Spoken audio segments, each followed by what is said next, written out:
Probably because of the line of work we're in and the kinds of stuff that we're trying to do.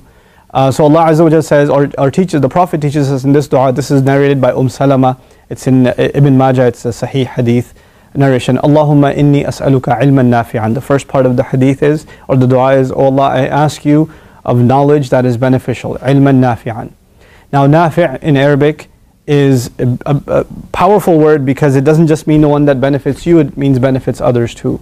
So it's something, now the quality of knowledge that I seek is something that will make me a better person, it'll benefit me in some way, it'll help my family life, it'll help me personally grow, and at the same time it'll be of benefit to others. That's the first thing. Obviously, as a student of knowledge, and as someone who's trying to study something about the Qur'an, constantly you want to learn things that are of benefit. And yet sometimes you will learn things that aren't of benefit, and we ask Allah to just kind of stick to the stuff that will make us better and keep, stay relevant and beneficial for ourselves and for others. That's the first.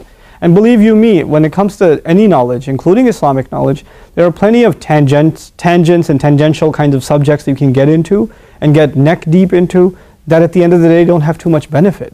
They only have benefit for maybe some researcher or something, but not for the average Muslim. So the first part of this dua, very powerful. Ya Allah, I ask you for knowledge that is beneficial, that benefits me and benefits others.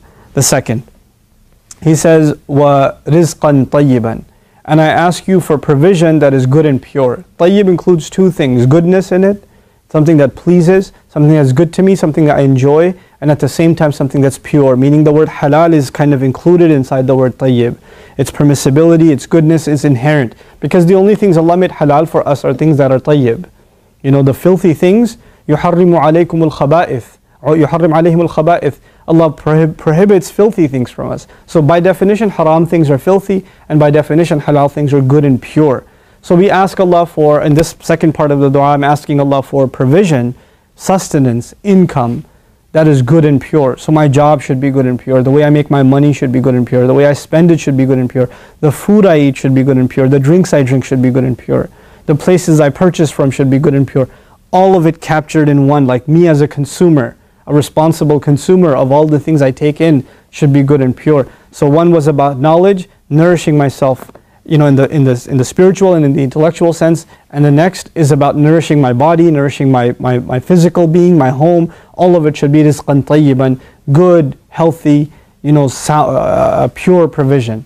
And then the last part of this dua, wa amalan mutaqabbalan, what matters the most at the end, and I ask you for deeds that are acceptable, or rather accepted. Not acceptable. Acceptable is probably not even the right word here. Accepted deeds. Mutaqabbal, that which has been accepted. Meaning, Ya Allah, don't let me do anything that isn't good enough, or that was done for the wrong reason. Keep me on point, keep me on track. Obviously, all of you know actions are based on intentions in Islam, right? So that by saying accepted deed, it's already implying that the intention should be good. You can't possibly have an accepted deed without the intention being right. So you didn't even have to ask for the correct intention in this dua because of the comprehensive and eloquent nature of amalan mutaqabbalan. Because of that, it's already covered. And the other thing in that is sometimes your intentions are good, but what you do isn't based on authentic or good knowledge. You're doing something out of ignorance, and you think it's good, but it's actually not. The first part of this dua, make sure that you have beneficial knowledge. So the actions you will take are going to be those that are based on beneficial knowledge. Like Allah says, وَلَا تَقْفُ مَا لَيْسَ لَكَ بِهِ عِلْمٍ. Don't follow what you don't have knowledge of. So the last part is, I ask you for deeds that are acceptable. وَعَمَلًا مُتَقَبَّلًا. And I'm speaking to you right now, and I make dua as I'm speaking to you, that this is amalan mutaqabbalan. This is an accepted deed. Anybody who watches this and benefits and says, let me share this with my cousin, my family, my uncle, my aunt, my parents, or whatever, and they benefit, I ask Allah that Allah accepts that from you and accepts that from me. That's amalan mutaqabbalan. So ilman nafi'an, and then rizqan tayyiban, and then amalan mutaqabbalan. And I argue, if a person has these three things in their life, they don't really need anything else. They're good.